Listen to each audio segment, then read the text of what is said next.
Et bonjour, bonjour à toutes et à tous, Olympiennes, Olympiens. Aujourd'hui, jour de match, Lille-OM, Lille-Marseille. Un match qui va être compliqué pour l'Olympique de Marseille. On se déplace du côté des quatrièmes du championnat de Ligue 1. Uber Eats 2023-2024, la meilleure équipe à domicile.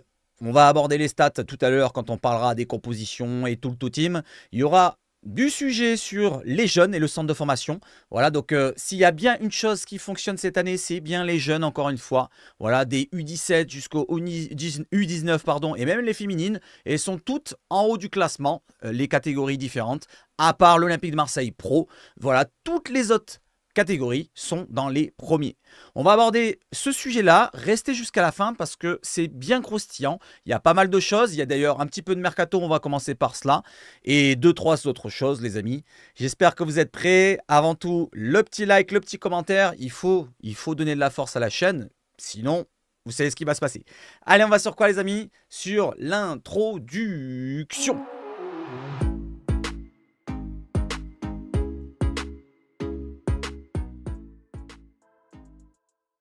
Allez, nous commençons par quoi? Par l'éphéméride. Comme d'habitude, nous sommes donc le 5 avril. Alors, je ne sais pas qui on fête aujourd'hui. Hier, c'était Isidore. Je n'ai même pas regardé le calendrier. Dites-moi pour celui qui est fêté aujourd'hui. Aujourd'hui, donc le 5 avril, il y a 6 anciens Olympiens qui sont nés donc le 5 avril. Il y a Orlando Gauthier, que je n'ai pas connu. Il y a Jérôme Laurent, que je n'ai pas connu. Fernando Morientes, que j'ai connu, l'Espagnol passé par le Real, par Monaco, qui est passé à l'OM entre 2009-2010. Et oui, il fait partie de cette équipe championne de France, le dernier championnat remporté avec Didier Deschamps en tant qu'entraîneur. Il n'a pas marqué l'histoire de l'OM, mais c'est à noter qu'il est champion de France, lui. Félix Pironti, Gérard Roland et Vinco Trescan, c'est dur à dire. Voilà, bon anniversaire à toutes ces personnes-là. Bon anniversaire à toi qui est né le 5 avril. N'hésite pas à le dire dans les commentaires. Allez, maintenant passons sur autre chose et sur du concret. On commence par cela. Donc, qui nous montre du doigt, et on le montre du doigt, c'est Monsieur Francky McCourt ou Macroute comme on le dit, donc qui a 70 ans ou un peu plus, je crois qu'il a 71 ans maintenant, il s'est trompé Fabien, entre dans le classement Forbes des personnalités les plus riches du monde en 2024. Il est classé 2152e avec une fortune estimée à 1,4 milliard de dollars. Donc il est milliardaire. Voilà, on ne le pensait pas milliardaire, et ben il est milliardaire. Et j'ai l'impression même qu'il s'est enrichi depuis qu'il est à l'OM. Alors je ne sais pas de quelle manière, s'il y en a qui sont intéressés à la fortune de Francky McCourt, qui me le disent. Et maintenant on s'aperçoit que finalement il peut investir encore au club. Alors, il ne veut pas investir, il veut que le club se gère tout seul. Donc pour lui c'est un jouet. Alors je ne sais pas si il ne devrait pas laisser le club tranquille. Qu'est-ce que vous en pensez de ça, ce sujet-là? Francky McCourt qui est milliardaire. Alors, on va parler de ses investissements déjà qu'il a mis dans le club. Donc il a mis environ, je crois, 500 millions si je ne me trompe pas. Voilà, donc depuis qu'il est là du côté de l'OM, ça fait 8 ans. Donc il a investi quand même de l'argent. Mais derrière, on voit qu'il a encore plus d'1 milliard. Alors est-ce qu'il ne pourrait pas investir 400 millions? Comme ça pourrait arrondir à 1 milliard pour sa fortune. Voilà les amis, n'hésitez pas à réagir sur ce sujet, c'est pas le principal. On va partir maintenant sur la rencontre. Et avant de partir sur la rencontre, le mercato. L'Atlético de Madrid cherche à rajeunir sa défense centrale et le directeur sportif Andrea Berta et Diego Simeone, le coach de l'Atlético, auraient coché le nom de Leonardo Balardi.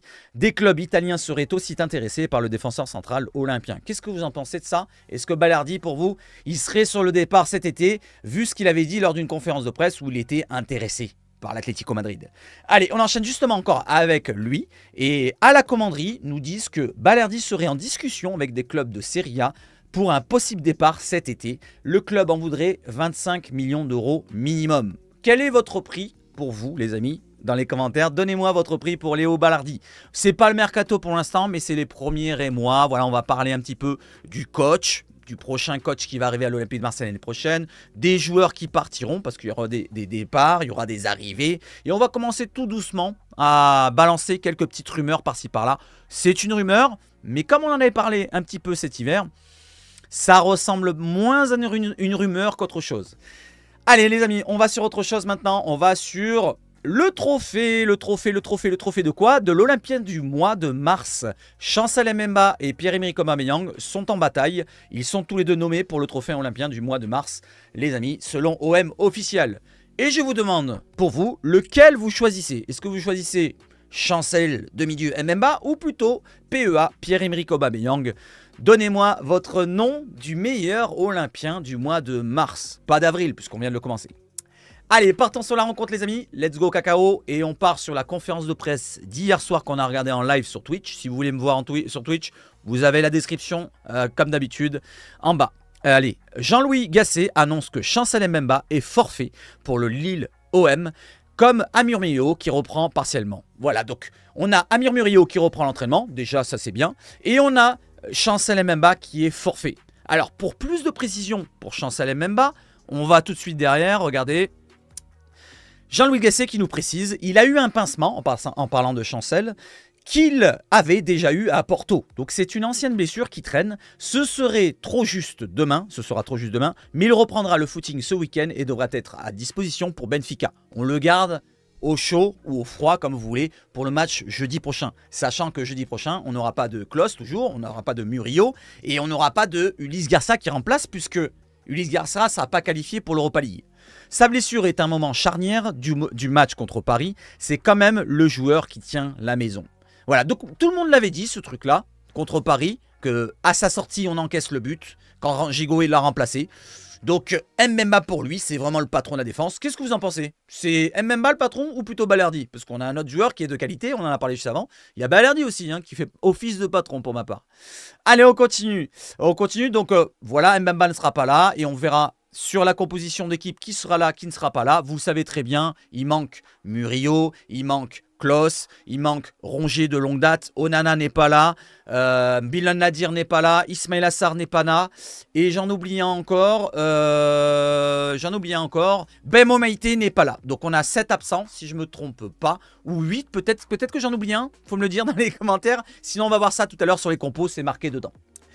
Allez, on enchaîne justement avec un joueur qui est absent ou présent. Je ne sais pas s'il est là, il n'est pas là. Il est où? Il est là, il n'est pas là. C'est Joaquin Correa. Donc le mannequin, le joueur viandard, est dans un secteur de jeu où on a Aubameyang, Moumania, Ndiaye. Je l'ai vu, je lui ai dit de ne pas lâcher. À un moment ou à un autre, j'aurai besoin de lui. Je n'ai pas construit l'effectif et quand vous avez autant d'attaquants axiaux, c'est difficile de donner sa chance à tout le monde. Je vous l'ai dit en arrivant, la première des choses, c'est de mettre les joueurs à leur place. S'ils jouent, ça sera en pointe ou autour de la pointe, mais c'est un joueur d'axe. Voilà, Jean-Louis Gasset nous répond, souvenez-vous-en, quand on recrute Joaquin Correa, on nous dit c'est un joueur qui jouera ailier gauche. Et là, Jean-Louis Gasset nous dit directement que pour lui, Joaquin Correa, c'est pas un joueur de couloir, c'est un joueur d'axe. Donc s'il n'y a pas de blessure, si Aubameyang est présent, si Ndiaye est présent, si Moumbagna est présent, et si j'en oublie encore, non, je pense que c'est tout, 3 déjà, et ben il ne jouera pratiquement jamais, à mon avis. Donc Joaquin Correa est dans l'effectif, il sera dans le groupe, il sera sûrement remplaçant, mais pour rentrer, ça sera difficile pour lui. Allez, on enchaîne maintenant avec quoi les amis? Avec les compositions d'équipe. Les compositions d'équipe, alors je vous ai entouré, regardez il y a marqué premier domicile, 16e extérieur, c'est le classement des deux équipes. Je vous en ai parlé tout à l'heure, Lille est premier à domicile dans la Ligue 1 Uber Eats 2023-2024. Ils ont engrangé 2,31 points par match de moyenne, 1,92 buts par match, donc ils marquent pratiquement 2 buts par match à chaque fois qu'ils jouent à domicile, et ils n'ont encaissé que 0,54 buts par match, même pas la moitié d'un but. Voilà, ils encaissent la moitié d'un but. Un but tous les 2 matchs à domicile, on va dire, pour résumer. 27 victoires pour 13 victoires marseillaises du côté des duels entre les deux équipes au stade de Lille. À l'époque, je ne me rappelle plus comment il s'appelait, mais le stade de maintenant, c'est Pierre-Mauroy. Pour l'OM, de leur côté, c'est 16e à l'extérieur, avec 0,77 points à peine par match, 1,23 buts encaissés par match. On encaisse toujours au moins un but en Ligue 1 Uber Eats. Et la seule fois où on n'a pas encaissé de but à l'extérieur, c'était en Europa League contre le club d'Athènes, voilà, c'est ça. Et nous avons, par contre, encaissé 1,62 et marqué 1,23 buts. Voilà, c'est le contraire. On a encaissé 1,62 buts par match, donc près de 1,5, on va dire, et on en a marqué que 1,23. Maintenant, regardons les compos. Du côté de l'équipe, c'est l'équipe qui nous marque cette compo probable. Nous avons pour Lopez au gardien, Ulysse Garcia qui jouera encore couloir droit, et oui, avec les absences qu'on a. Donc Ulysse Garcia qui a parlé à la conférence de presse, qui disait qu'il se sentait de mieux en mieux dans le groupe, bien intégré, il commençait à connaître les déplacements de ses partenaires, ici et là. Il commençait à prendre ses marques dans la ville, dans le club. Par contre, là, il a un nouveau poste à essayer de connaître, c'est le couloir droit. C'est un peu plus difficile, il a parlé d'appuis différents, il a parlé d'un jeu différent. Donc c'est totalement nouveau pour lui. Et finalement, on va voir si le deuxième match sera meilleur que contre Paris. Franchement, contre Paris, ça n'a pas été si dégueulasse que ça. N'hésitez pas à me dire ce que vous en avez pensé de Ulysse Garcia face à Paris. Moi, je ne l'ai pas trouvé si dégueulasse que ça. Gigot dans la défense, donc il revient après sa blessure à l'épaule, il a été infiltré avant Paris, comme Balerdi avait été infiltré pour ses adducteurs, mais tous les deux sont plus infiltrés, ils sont pas à 500% exactement, mais ils sont pas loin de l'être pas loin. Voilà. Donc on a Gigot en capitaine, Balerdi pour l'axe et Quentin Merlin à gauche. Alors mis à part Ulysse Garcia, on a une défense qui tient presque la route. Kondogbia devant la défense, Verretou et Pape Gueye selon l'équipe. Aminarit en couloir droit qui remplace donc Luis Enrique qui était titulaire face à Paris et Mumbagna en pointe avec Aubameyang à gauche. Donc exit Ndiaye et exit Enrique selon l'équipe. Selon l'équipe. Maintenant, regardons les remplaçants. Nous avons Blanco, Sparagna, Jean Onana, je l'ai barré parce qu'il est absent. Unai, Soglo, Correa, Luis Enrique et Iliman Ndiaye.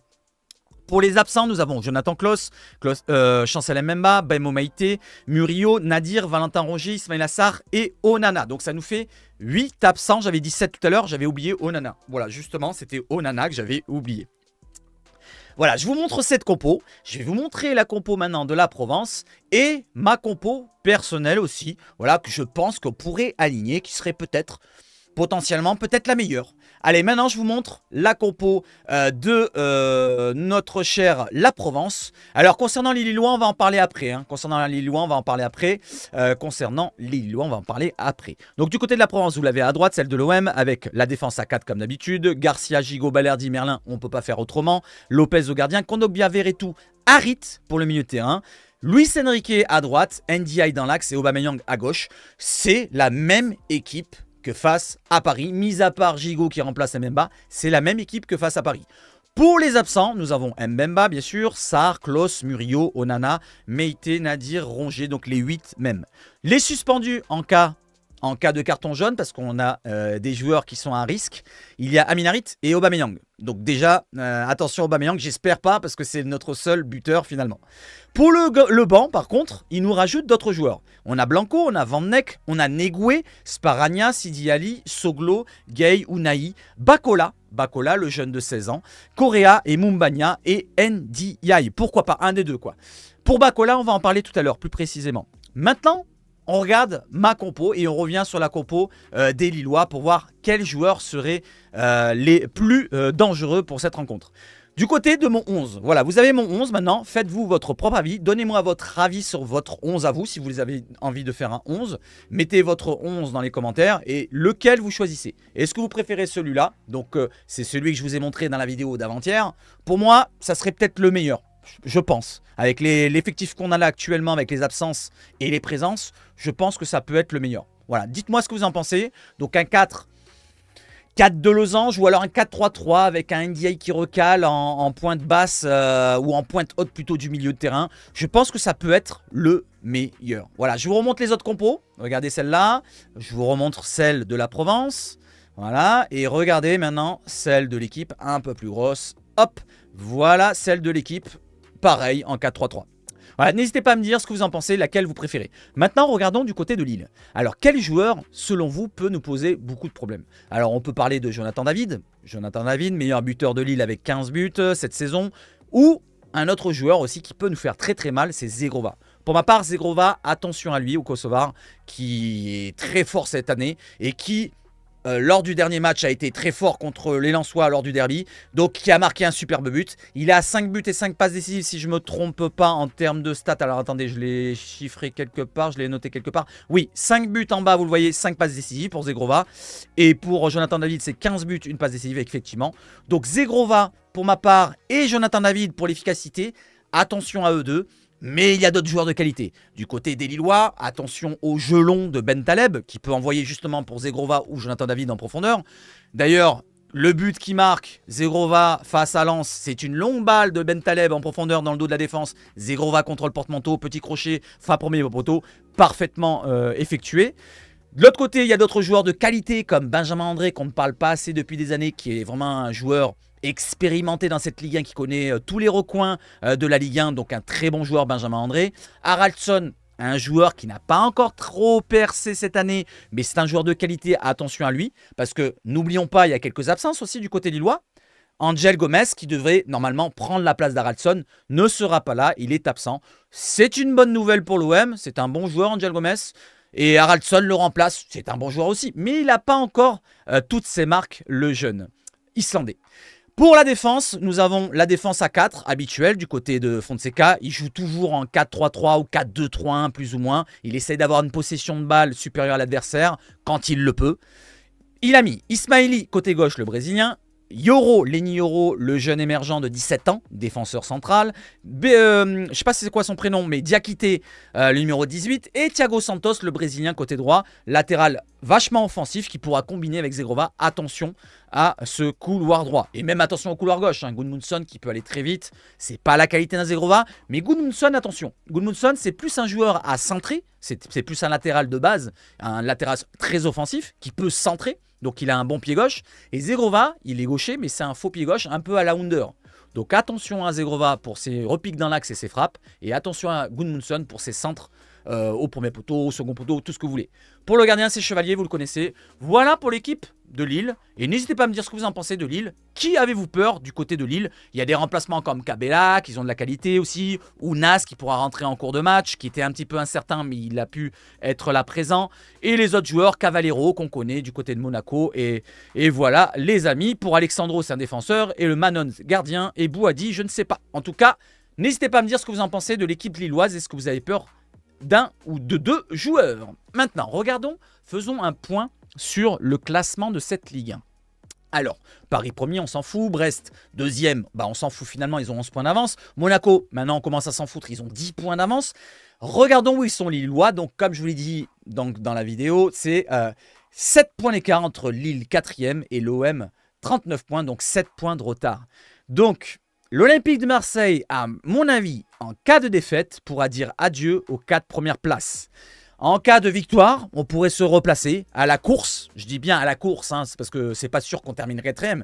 Mais on reviendrait à 4 petits points des Lillois. Il restera 6 rencontres derrière. Les Lillois ont un championnat, une fin de championnat assez compliquée. Ils vont affronter, il me semble, Nice, Rennes, il me semble, et Lyon. Un truc comme ça, si je ne me trompe pas. Donc, ils ont un calendrier assez difficile, les Lillois. On pourrait, pourquoi pas, revenir sur les Lillois. Mais il y a d'autres équipes. Il y a les Lensois aussi qu'il faut rattraper. Il y a les Niçois. Et ce qui est bien dans notre calendrier à nous, si on y arrive, parce que je dis il y a beaucoup de si là, si on y arrive à battre Lille, si on y arrive à battre Nice, si on y arrive à battre Lens, voilà, donc ce qui est bien, c'est qu'on les affronte justement. Toutes ces équipes, on les affronte, il faut les battre. Il faut les battre, cette fois c'est fini. Cette année, on n'a pratiquement pas battu aucune équipe, on a fait très peu de points contre les équipes du haut de classement. Donc c'est maintenant que les séries doivent commencer face aux grosses équipes. Donc on a Lens, on a Nice et on a Lille à battre. Donc Lille, c'est la première aujourd'hui. Pourquoi pas les Niçois le 24 et Lens, je crois que c'est juste après. Voilà, à domicile. Ce qui est bien, c'est qu'on va les jouer à domicile. Certes, on n'est plus invaincu à domicile, mais on sait qu'on est fort à domicile. Voilà, donc il faut se lancer ce soir, gagner à Lille. Voilà, gagner notre 3e victoire à l'extérieur quand même. C'est très très peu dans cette Ligue 1, après 27 rencontres, 28 demain, ce soir, pardon. Donc il faut gagner à Lille et après engranger les points contre Nice et Lens. Et pourquoi pas, la 4e place est encore atteignable. Au jour où je vous parle, à l'heure où je vous parle, avant de jouer cette rencontre du côté de Pierre-Mauroy, c'est encore possible. Voilà, c'est dur, mais c'est encore possible. Regardons pas Rennes derrière, parce que Rennes, ils sont derrière. Ne regardons pas ceux qui sont derrière, regardons devant. Voilà, si on perd, c'est terminé. Voilà, donc Lille sera échappé. Donc on ne pensera plus à la 4e place. On visera peut-être la 5e à la limite. Voilà, l'Europa League, hein. L'Europa League. Voilà, c'est quand même l'Europa League. Allez les amis, pour le classement, n'hésitez pas à me dire ce que vous en pensez, est-ce que j'ai le bon avis ou pas. Donnez-moi votre avis à vous. Et on enchaîne maintenant avec quoi? Avec les stats. Allez, les stats de la rencontre et après on va sur le centre de formation. C'est très important d'en parler. Il y a des jeunes qui pourraient signer pro dans pas longtemps et qui pourraient être notre avenir, pourquoi pas pour l'année prochaine. Voilà, il faut penser aussi à l'année prochaine. Pourquoi pas? Parce que n'oublions pas ce que Longoria voulait depuis longtemps, depuis le début de saison, même l'année dernière je crois qu'il en est parlé. Lui il veut un groupe restreint avec 4, 5, 6 joueurs du centre de formation qui seraient dans ce groupe restreint. Voilà, de 15 à 20 joueurs à peu près. Voilà, donc c'est avec Tessier, ils se sont réglés lors d'un dîner d'affaires en ce mois de décembre, janvier, je crois. Et ils ont parlé de ce projet-là sur plusieurs années. On va en parler parce que c'est un projet sur 5 années. Depuis que Otero est arrivé avec Danielou, ils sont arrivés il y a 2 ans. Voilà, donc ça fait déjà 2 ans. Il reste encore 3 ans pour voir un petit peu les fruits de ce travail. Pour l'instant, on commence à les voir, mais que en jeune. Mais on en parlera tout à l'heure. On en parlera tout à l'heure. Je commence à partir sur le centre de formation. Allez, on y va sur Lille-Marseille. Les petites statistiques. Alors, il y a 13 stats, comme vous le savez, sur le stat OMP. Donc, 3 défaites. 3 fois consécutivement, l'OM n'a plus connu 4 défaites de suite, toutes compétitions confondues depuis janvier 2021. Donc si l'on perd, on sera comme en janvier 2021 avec 4 défaites consécutives. Et oui, on a perdu contre Villarreal, contre Paris et contre Rennes, ou l'inverse, Rennes et Paris. Mais ça fait quand même 3 défaites consécutives. 17. Comme le nombre de montants touchés par les Olympiens cette saison, un record depuis 2021. Donc ça se met en lien avec 2021. Donc je savais pas qu'on avait 17 poteaux quand même. 17 poteaux ou barres, ou vous voyez ce que je veux dire. Contre Paris, on fait un poteau. Verretou, il effleure le poteau avec sa frappe du pied gauche en première mi-temps. 10 avec 10 points engrangés à l'extérieur après 13 déplacements en Ligue 1, c'est très peu. L'OM comptabilise 22 points de moins que la saison dernière, loin de ses bases, au même stade de la compétition. 22 points de moins que l'année dernière avec Tudor. Voilà, l'excuse, ouais. La raison qu'a sorti Gasset, c'est que du côté des matchs à l'extérieur, il n'y a pas vraiment les supporters marseillais qui sont là à nous pousser. On est plus fort à domicile, c'est compliqué, ici et là. Moi, je dirais plutôt que c'est la qualité de nos joueurs. On manque d'efficacité cette année plus que les années précédentes et on le voit dans le résultat. Voilà, on a une défense parfois qui tient la route, mais les attaquants derrière, ils ne marquent pas. Si on n'a pas un Aubameyang dans notre équipe, eh ben, il n'y a pas de but. Voilà, moi je le dis, hein, on est dépendant d'Aubameyang. Tant qu'il ne marque pas, il n'y a pas l'équipe qui va marquer derrière. Regardez bien toutes ces stats d'Aubameyang.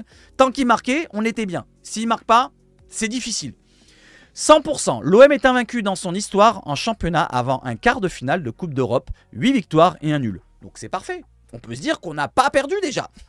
Donc moi, tout autre résultat qu'une victoire, pour moi, serait synonyme de revers, de déception, voilà, de déception, presque de défaite, parce que finalement, un nul, ça nous fait 1 point, mais on ne reviendra pas sur Lille, ils seront à 7 points devant, donc c'est terminado pour moi.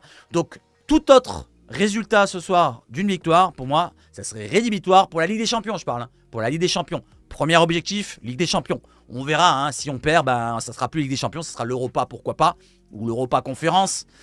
Voilà les amis, donc on n'a pas perdu. En 9 rencontres après les quarts de finale, on n'a jamais perdu. Avant les quarts de finale, pardon. Donc c'est une bonne statistique. Mais toutes les statistiques sont faites pour s'arrêter. Il l'a dit d'ailleurs dans la conférence de presse, Jean-Louis Gasset. 6. Le LOSC reste sur une série de 6 matchs sans défaite, 3 victoires, 3 nuls. Donc ils sont en forme. 30. Équipe la plus en forme à domicile, 30 points. Les Lillois ont gagné 7 de leurs 8 derniers matchs au stade Pierre-Mauroy avec une seule défaite sur les 8 derniers matchs. Donc on l'a vu tout à l'heure, ils sont premiers au classement à domicile. Attention que ça fasse pas un film X. 1000, soit le nombre de supporters marseillais attendus au parcage au stade Pierre-Mauroy qui sera plein. Il sera plein, 48 000 places je crois. Donc il y aura 48 000 supporters avec 1000 Marseillais qui donneront de la voix. J'espère qu'on entendra. Un petit peu comme à l'époque de Benedetto. Le fameux but avec le jeune Marley Ake qui rentre dans l'axe, qui centre au second poteau, qui la balance au second poteau pour, comment il s'appelle, pour Germain. Et Germain qui centre devant les buts et Benedetto qui coupe la trajectoire avec le but de Benedetto pour un 2-1 si je ne me trompe pas. Et on entendait tous les Marseillais dans le stade. Plus 1. 1 plus, pardon. Les Dogs ont systématiquement inscrit au moins un but à domicile cette saison. L'OM a toujours concédé au moins un but loin de ses bases dans l'élite en 2023-2024. Comme je vous l'ai dit tout à l'heure, l'OM a toujours encaissé un but en Ligue 1 à l'extérieur cette saison. C'est une stat dingue, hein, c'est une stat dingue. Comme la stat que je vous ai dit sur le classement. Alors, je vais vous remontrer le classement vite fait et on revient sur ces stats. Regardez le classement. Sur les 10 premiers, l'OM a perdu à l'extérieur contre toutes les équipes qu'on a affrontées. Paris, on a perdu, on les a affrontés. Brest, on les a affrontés, on a perdu. Monaco, on a perdu là-bas, hein, je parle à l'extérieur. Monaco, on a perdu là-bas. Lille, on les affronte ce soir, donc on verra bien. Nice, on a joué là-bas, on a perdu. Lens, on a joué là-bas, on a perdu. Rennes, on a joué là-bas, on a perdu.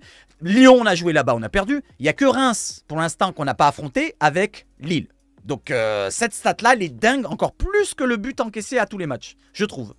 Donc je reviens sur cela, les stats. 4. L'OM a perdu 4 de ses 5 derniers déplacements dans le Nord. Une victoire. Donc une seule victoire sur les 5 derniers déplacements. C'était celle avec Benedetto.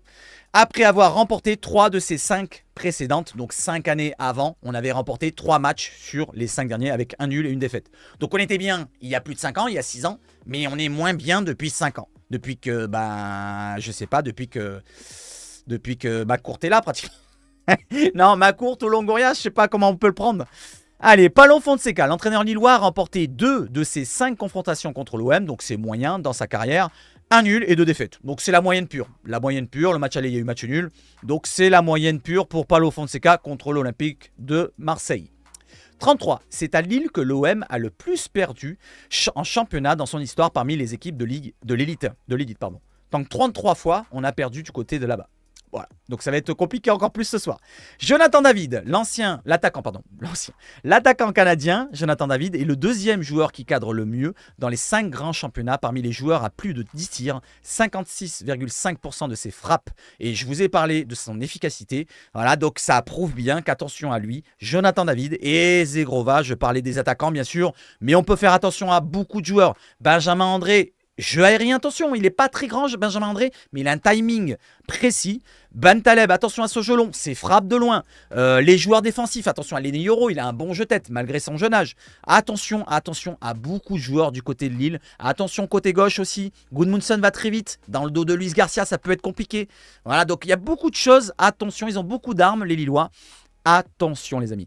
Bastien De Chépy est l'arbitre. Je vous ai montré sa fiche la dernière fois. Avec Bastien De Chépy au sifflet, l'OM n'a jamais perdu, a toujours gagné. Bon, allez, là cette stat là, ça sert à rien. On n'a fait que 2 matchs. On a eu 2 matchs arbitrés par De Chépy. 2 victoires certes. 2 fois contre Lorient. Donc aujourd'hui c'est une autre équipe que Lorient. Est-ce que ça va être jamais 203 comme on dit pour 3 victoires? Ou est-ce que ça sera une nouvelle série qui va commencer pour une défaite?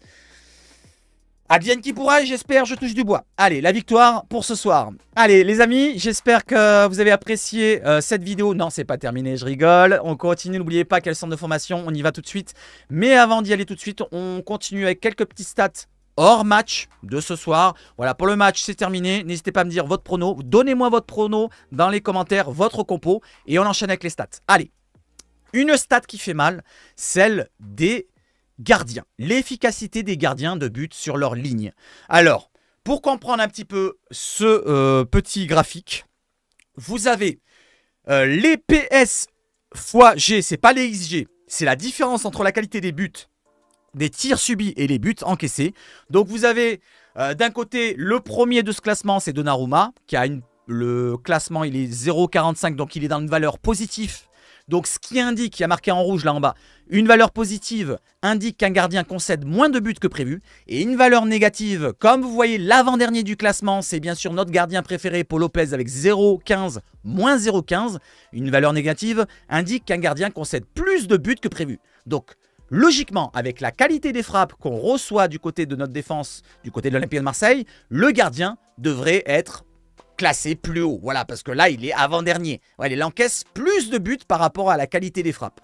Vous avez compris? Donc, Paul Lopez, si on regarde bien les stats, il est mauvais. Voilà, je ne sais pas ce que ça peut représenter pour vous. Est-ce que vous pensez que c'est une bonne stat ou pas? Parce qu'on voit que le gardien de Rennes, donc notre fameux Steve Mandanda, est en négatif aussi. On voit aussi qu'Anthony Lopez, qui est un bon gardien aussi de Ligue 1, et il est en négatif aussi. Après, il y a Guillaume Rest en positif, et après, tous les autres sont en positif, que vous pouvez voir. Le meilleur, c'est Donnarumma, Brice Samba, deuxième. Le gardien de Brest, Bizot, troisième, et tout le reste que vous voyez derrière. Le gardien de ce soir, Chevalier face à nous, il est en positif, il est à 0,20. Il est le 5e gardien de la Ligue 1, si on regarde ses stats. Une autre stat, les amis, pour la défense cette fois. Les duels défensifs en Ligue 1, volume et efficacité, pardon. Donc, si vous regardez à droite, c'est que vous avez plus d'efficacité, pardon, la réussite. C'est-à-dire que l'OM a une bonne réussite. Dans tous les duels qu'ils ont à jouer, ils ont une bonne réussite. Si vous êtes plus haut, c'est-à-dire que vous avez beaucoup de duels à jouer. Regardez par exemple, il y a Brest qui est tout en haut dans le coin ici. Regardez avec ma petite croix. C'est-à-dire qu'ils ont beaucoup de duels, la défense, à jouer. Mais ils en remportent énormément puisqu'ils sont tout à droite. Si vous regardez les Parisiens, ils en remportent pas beaucoup. Parce qu'ils n'en ont pas beaucoup non plus à jouer vu qu'ils sont tout en bas. Vous avez compris? Donc l'OM est pratiquement dans la moyenne. Voilà, donc ils ont plutôt une bonne réussite. Donc ce que je vous ai dit tout à l'heure par rapport à notre efficacité défensive, je trouve qu'on a une défense qui tient la route cette année. Voilà, si on prend le global de la saison. C'est plutôt notre efficacité offensive qui a pêché cette année, si on regarde bien. Regardez bien toutes les occasions qu'on a foirées. Il n'y a pas qu'Aubameyang. Aubameyang en fait partie. Il a marqué pas mal de buts. Mais il en a loupé pas mal. N'oubliez pas ce que je vous ai montré dans les stats d'hier ou d'avant-hier, je ne sais plus. Aubameyang est le joueur qui manque le plus de grosses occasions en Ligue 1. Devant tous les autres, devant Mbappé, devant tout ce que vous voulez. Donc, voyez bien qu'on a une défense qui tenait la route cette saison. Et malheureusement, l'efficacité offensive a toujours pêché cette année. Alors, c'est pas que les attaquants. Il y a aussi les milieux offensifs. Voilà, n'est-ce pas, Amin Harit ou Aziz, il joue pas beaucoup, mais tous ces joueurs-là, Ilman Ndiaye, bon, c'est un attaquant aussi, mais tous ces joueurs-là, même les ailiers ici, là, il n'y a pas eu assez d'efficacité. Allez, on continue les amis avec les stats et maintenant on passe sur les jeunes. Voilà, je voulais parler des jeunes. Et regardez, cette stat-là, c'est les jeunes, le pourcentage de minutes pour les jeunes joueurs donc qui sont incorporés dans la Ligue 1 cette année, qui ont joué en Ligue 1. Et vous voyez que l'OM est dernier au classement. Dans les moins de 19 ans, il n'y a que Soglo, je crois, qui a moins de 19 ans qui a joué avec l'OM. Il a joué 0,3% du temps de jeu. Et vous faites le compte, avec les moins de 20 ans, on a Soglo et comment il s'appelle, François-Régis Mug, je crois qu'il a moins de 20 ans. Après le reste, je crois que ça a plus de 20 ans. Je crois que tous les autres joueurs ont plus de 20 ans. S'il y en a un autre, j'ai oublié, dites-moi-le. Mais 0,9%, donc c'est pas beaucoup non plus. Après, on a 3,5% les moins de 22 ans. Donc il y a peut-être Baemo Maïté, je ne suis pas sûr s'il a 22, peut-être. Non, je ne crois pas qu'il a encore 22. Donc 3,5%. Et 6,2% pour les moins de 23 ans. Donc il y a peut-être Unai en début de saison, peut-être, je ne suis pas sûr encore. Donc il n'y a pas beaucoup de joueurs, vous voyez ce que je veux dire? Vous voyez ce que je veux dire les amis? Donc attention à cela, la jeunesse à l'OM, c'est pas son fort. Et le centre de formation n'arrive pas à en incorporer depuis des années. Il y a eu Bouba Camara, il y a eu Maxime Lopez, il y a eu d'autres joueurs avant, Flamini, tout team. Et maintenant on va voir un petit peu sur le sujet du centre de formation. Allez, on y va les amis. Alors, du côté de Team OM officiel, il nous résume 2-3 choses. Et moi, je vous ai fait une petite page pour résumer un peu plus sur la fin. Donc, Team OM officiel nous dit que Daryl Bakola, donc le fameux joueur qui pourrait pourquoi pas être dans le groupe aujourd'hui. Donc, regardez le groupe qui va tomber vers 10-11 h ce matin. Peut-être que Daryl Bakola sera dans ce groupe-là. Alors, c'est pas dit qu'il aura du temps de jeu. Hein. Il y en a eu plein des jeunes qui sont rentrés dans le groupe, mais qui n'ont jamais eu du temps de jeu. Donc, Daryl Bakola, Yanis Selami, pardon, sont les joueurs ciblés par les dirigeants pour avoir un contrat pro. Donc ça, déjà, on a une bonne nouvelle, c'est que les jeunes qui performent avec la Gambardella et avec les U17, ils vont être, pourquoi pas, ils vont se faire proposer un contrat pro par l'Olympique de Marseille. Comme Enzo Sternal qui a déjà signé, c'est ce que je vous ai mis en dessous là. Enzo, il en a déjà un, il a marqué, Nathalie l'a marqué ici. Moi, je sais qu'il en a déjà un, vous le savez aussi. Donc Enzo Sternal a déjà un contrat pro. Daryl Bakola, peut-être dans le futur. Et Yanis Selami, peut-être aussi dans le futur, on l'espère. Et Bezaaf, il en a un. Ça, c'est une question, je ne sais pas encore. Mais ça serait, pourquoi pas, un bon choix, parce que c'est un bon joueur aussi, Bezaaf. Voilà les 4-5 joueurs qu'on peut parler, les 3, 4, 5 joueurs. Il y en a encore d'autres. Il y a Dosso, le gardien, qu'on peut parler aussi. Mais voilà pourquoi pas les joueurs qu'il faut faire signer pour le futur. Maintenant, parlons un petit peu plus du projet que veut mettre en place les personnes qui sont là pour la direction de ce centre de formation, comme Marco Otero et Danilou, que vous voyez derrière, les deux têtes chauves. Marco Otero, Arsène Wenger a dit « Les joueurs se font entre 18 et 23 ans et ils ont le droit de se tromper. Il faut apprendre à nos supporters qu'un jeune a le droit de se tromper. » Là, ce qui veut dire comme message, alors c'était dans tout l'article, ce qui veut dire là comme message, c'est qu'il faut prendre son temps avec les jeunes qui sortent du centre de formation. Du côté de l'OM, les Marseillais, on le sait, ils ont le sang chaud. Les supporters marseillais, même moi, je suis intransigeant et je suis pressé de voir les jeunes percer quand je les vois jouer. Il faut se calmer. Quand un joueur va se manquer, il ne faut pas lui taper dessus. Et il le dit là, Arsène Wenger, alors il n'a pas la science infuse, mais il a quand même une certaine expérience. Arsène Wenger, il nous dit que c'est entre 18 et 23 ans et ils ont le droit de se tromper. C'est-à-dire que jusqu'à 23 ans, il faut leur laisser le temps parfois. Voilà. Parfois, il faut prêter un joueur pour qu'il revienne et qu'il soit peut-être meilleur. N'oublions pas le cas André Ayew, n'oublions pas les cas qu'on a prêtés, qui sont revenus, qui étaient plus forts. Donc pourquoi pas penser à des futurs, des joueurs qu'on a énumérés juste avant. Bacola, il est encore très jeune, il a 16 ans. Imaginons l'année prochaine à 17 ans, il joue à l'OM, il soit mauvais. Il ne faut pas lui taper dessus. On verra encore à 18 ans, il ne faut pas lui taper dessus. On le prêtera, il reviendra peut-être à 19, 20 ans, il sera peut-être une bombe. Donc il faudra prendre son temps avec les jeunes qui sortent du centre de formation. Et avec tous les jeunes qui arrivent, bien sûr. Marco Otero au club depuis juin 2022, comme je vous l'ai dit tout à l'heure, 2 ans. Les 3 premières années sont celles de l'acceptation de la méthodologie. Il faut séduire l'environnement au club. Il faut 2 années de plus pour que ça devienne une vraie culture. Donc ce qui veut dire, c'est que c'est un projet sur 5 ans.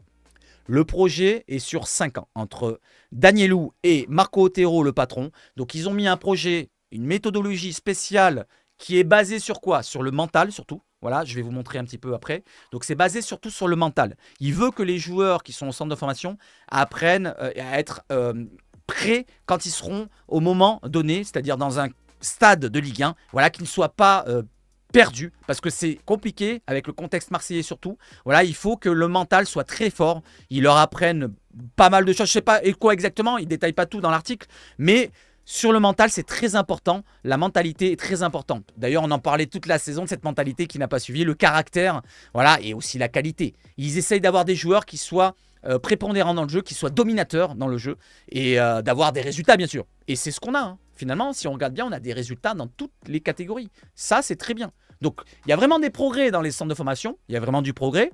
Maintenant, il faut que ça se concrétise avec le pro. Et c'est ce qu'on attend. C'est ce qu'on attend. Là, on avance tous les ans, on n'a rien. Voilà, maintenant ça a changé depuis 2 ans. On va voir, là, dans les 5 années à venir, donc dans les 3 ans qui restent, parce qu'il en a déjà fait 2 ans, il pourrait ressortir des joueurs. Déjà, peut-être l'année prochaine, avec les Sternal, Bacola qu'on a vu juste avant. Allez, je continue avec ce dossier-là. Et justement, ce que je vous ai mis de côté, c'est cela. Regardez un petit peu.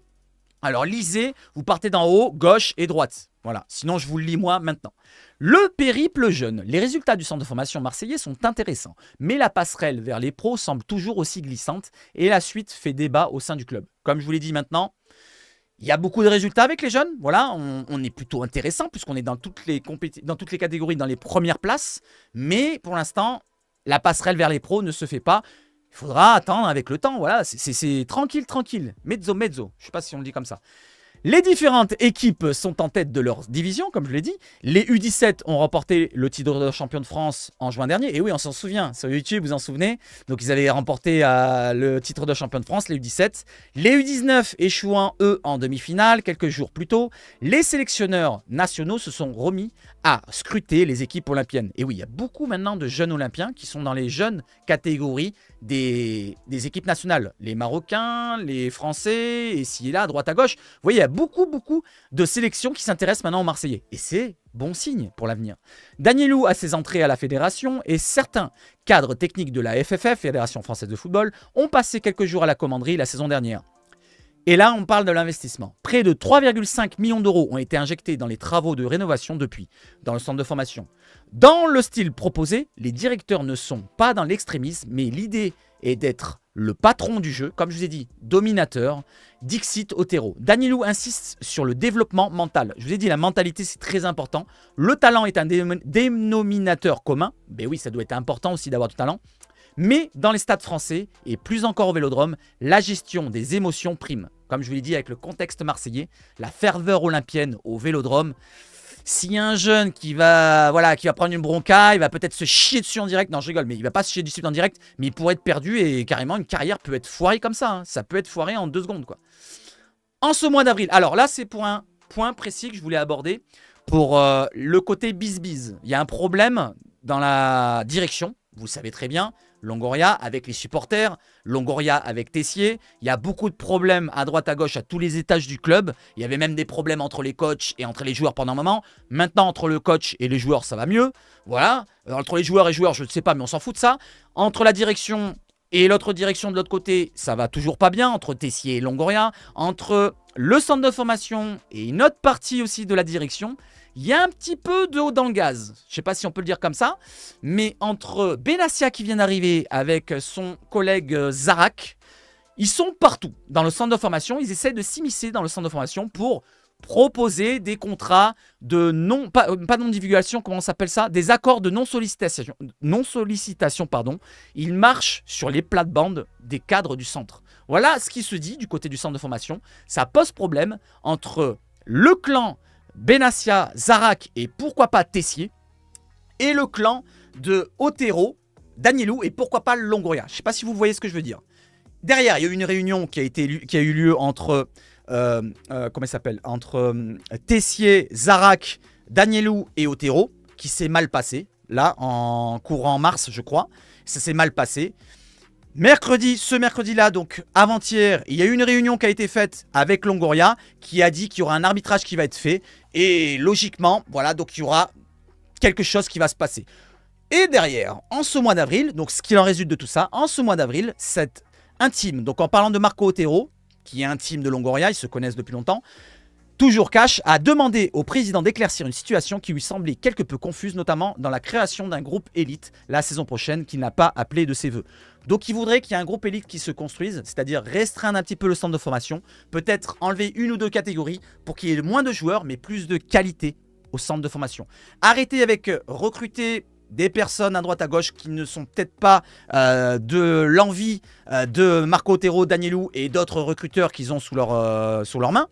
Donc il y a une petite bise-bise dans le club, même dans le centre de formation encore. J'aimerais bien qu'on arrête avec toutes ces... Voilà, je l'ai dit, hein, voilà, Discord, j'en ai marre de cette saison. Et j'aimerais bien que si on a un centre de formation qui est performant actuellement, qu'on se base sur ça et qu'on essaye d'en ressortir le meilleur possible. Voilà, là actuellement, on a de super générations qui sortent. Comme vous voyez là à l'écran, ceux qu'on voit là, Dosso, Sternal, Bezaf, Bacola, tous ces joueurs-là, il faut les sortir. Il faut pourquoi pas en faire quelque chose. S'il n'y en a que un parmi ceux-là, que ce soit Sternal ou Dosso ou n'importe lequel, qui doit être pro, qui doit être un joueur titulaire l'OM, eh ben il faut le tenter, il faut le faire. Il faut arrêter de se battre pour un intérêt entre une direction de Tessier qui veut avoir le pouvoir de Longoria et un Longoria qui veut rester à sa place et peut-être aussi faire des problèmes de son côté. Voilà, donc ça, c'est pour le côté mauvais du centre de formation. Maintenant, on termine sur le centre de formation. J'espère que vous avez apprécié ce passage. N'hésitez pas à réagir sur cela. Et on part sur autre chose, puisqu'on part encore sur la jeunesse. Et on part sur la Gambardella. Les South Winners, voilà, donc on a critiqué dernièrement, qui font plutôt une bonne action là. Ils appellent leurs adhérents à venir supporter les U19 ce dimanche 7 avril à 13 h pour les féliciter et les encourager à aller remporter la Coupe Gambardella, tous au campus. Donc n'hésitez pas à y aller. Pour ceux qui connaissent l'adresse, moi je ne la connais pas, ça doit être peut-être listé quelque part. Vous allez sur le site de South Winners, ils vont vous indiquer l'adresse. Les amis, donc ce dimanche 7, allez-y pour voir les jeunes et leur donner de la force. Maintenant, parlons d'un autre jeune. Allez, on parle du Mercato. Je vous avais dit au Mercato au début, Mercato un petit peu sur la fin. Breaking, le PSG est intéressé par le crack Joaquin Kai Sanda, capitaine des Français lors de la dernière Coupe du Monde U17, pardon. Différents clubs s'intéressent à lui comme Arsenal, Manchester United, Newcastle, PSG, Lens, Monaco, l'OM, Dortmund, Bayern Leverkusen et Southampton, selon Graham Bailey, c'est un journaliste anglais. Donc c'est un joueur à potentiel, c'est un défenseur. Je vais regarder sa fiche pour vous les amis, je l'ai ouverte pour vous. Voilà, il est là. Joaquim Kai Sanda, c'est un jeune défenseur de 17 ans qui joue en Ligue 2. Donc il a déjà joué des matchs, des dizaines de matchs. Donc comme vous voyez à Valenciennes, Ligue 2. Il est sous contrat, on va voir en dessous. Donc c'est un défenseur central, hein. Il a joué avec l'équipe de France U18, 4 sélections, 1 but. Défenseur central, n'oublions pas. Il est avec toutes les sélections que vous voyez à droite ici, de toutes les sélections françaises depuis les U16, U17, U18, capitaine même de la U18, j'avais pas fait attention. 1,87 m, c'est un grand gabarit, franco-congolais, droitier, c'est un droitier, défenseur central, contrat jusqu'en 2026, bon valeur, c'est pas très important, 800 000, parce que ça peut monter très très cher avec des jeunes à fort potentiel. Voilà les amis, un jeune qui est pisté par l'Olympique de Marseille, on va suivre ça de très près, peut-être qu'il sera recruté, il n'a que 17 ans. Peut-être que ça sera un futur crack. Espérons avoir des futurs cracks comme ça, pourquoi pas. Si c'est un futur crack, bien sûr, dans l'avenir. Voilà les amis, pour une petite rumeur supplémentaire. Maintenant, allons-y sur la fin, les amis, avec ceci. Alexis Sanchez ne verra pas son contrat être renouvelé par l'Inter pour la saison prochaine, selon Gazzetta dello Sport, je crois. Un retour d'Aninho Maravilla à l'OM, vous prenez? Je vous demande, c'est la question de BOM, et je vous demande, est-ce que vous prenez l'année prochaine retour d'Alexis Sanchez? Bon, ça fera une année de plus, et ce qui se rapprochera pas de vraiment la fin de la fin. On l'a eu, il a été bon. Moi, je pense que vaut mieux plus, c'est fini. Vaut mieux plus. À la limite, si en janvier, on m'aurait dit...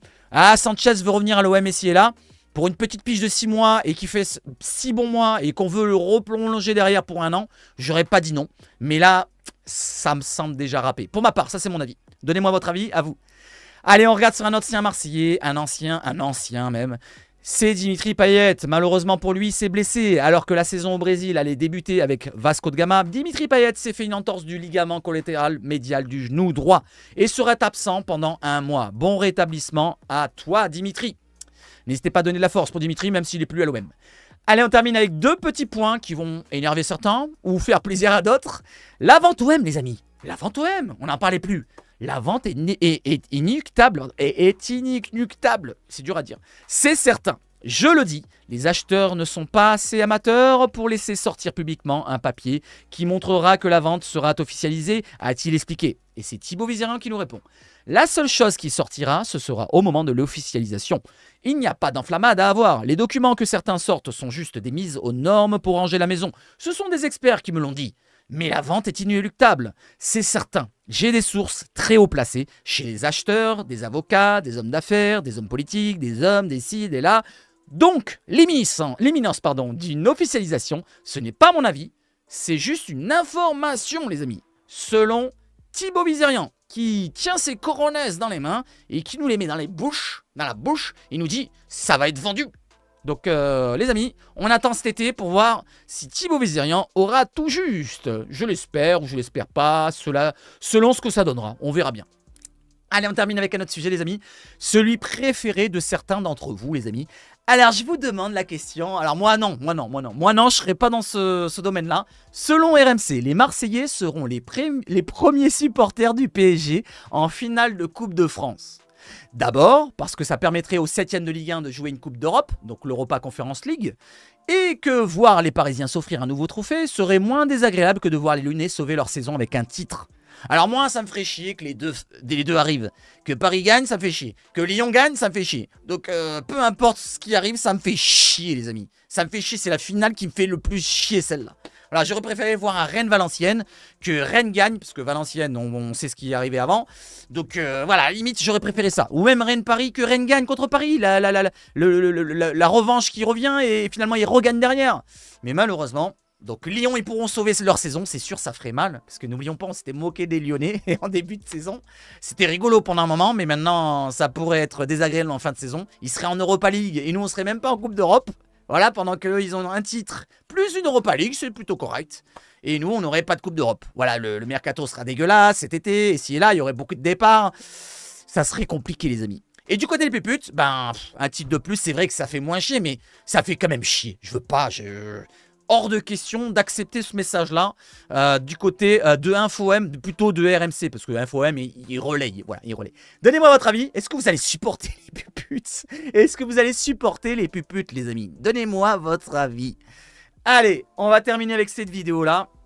J'espère que vous avez apprécié cette vidéo-là. Donc, ça a été une longue vidéo. Voilà, je voulais parler du centre de formation. J'espère que vous avez apprécié ce passage-là. Moi, je l'ai apprécié de le lire en entier, d'essayer d'analyser un petit peu les choses. Voilà, je pense avoir bien analysé les choses, qu'il y a encore une bataille à ce niveau-là. Que ce soit dans la direction encore avec les supporters comme je l'ai dit. Et maintenant, entre la direction, plus maintenant le centre de formation et tout. Oh, vous me cassez les couilles là. L'Olympique de Marseille, on essaie de prendre du plaisir. On n'a pas du plaisir dans notre vie, pour certains. Et vous nous le rendez pas, espèce d'enfoiré que vous êtes. Je parle de la direction, les amis. Et des joueurs et de tout le monde. Voilà, qui nous font une saison de merdasse. Voilà. Alors, on était bien avec... Franchement, avec Sampaoli, je sais pas ce que t'as fait, Longoria. Fallait le forcer à rester, fallait lui donner ce qu'il voulait. On était bien, on termine 2e. Comment ça se fait que tu construis pas sur ça? Putain, Pablo, t'as déconné ce moment-là. Ça déconne à partir de ce moment-là, Pablo. On était bien avec Sampaoli. On partait sur une bonne base.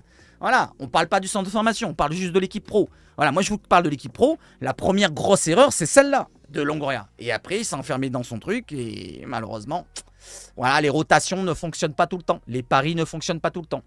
Voilà. Merci à toutes et à tous les amis. Ce soir, gros match. Je ne sais pas si je serai en live, je ne pense pas. Mais en tout cas, je serai avec les joueurs, je serai avec les supporters. Et on se retrouve pour le débrief d'après-match si je ne suis pas là ce soir en live. Sinon, on se retrouve demain matin aussi, en même temps. Voilà, comme tous les jours, la quotidienne. J'espère que vous avez apprécié le petit like, le petit abonnement et tout ce qui va avec, la cloche, bien sûr. Merci à toutes et à tous, les amis. Commentez, likez, partagez. Ça fait toujours plaisir, ça fait toujours chaud au cœur. Et ce soir, mon pronostic... Allez, je reste positif. 2-1 pour l'OM et le vôtre. Vive le foot chez Savage Foot. Et surtout, allez l'OM! Goal, goal, goal, goal, goal, golazo! Babillon, le doublé! Goal, goal, goal, goal, goal!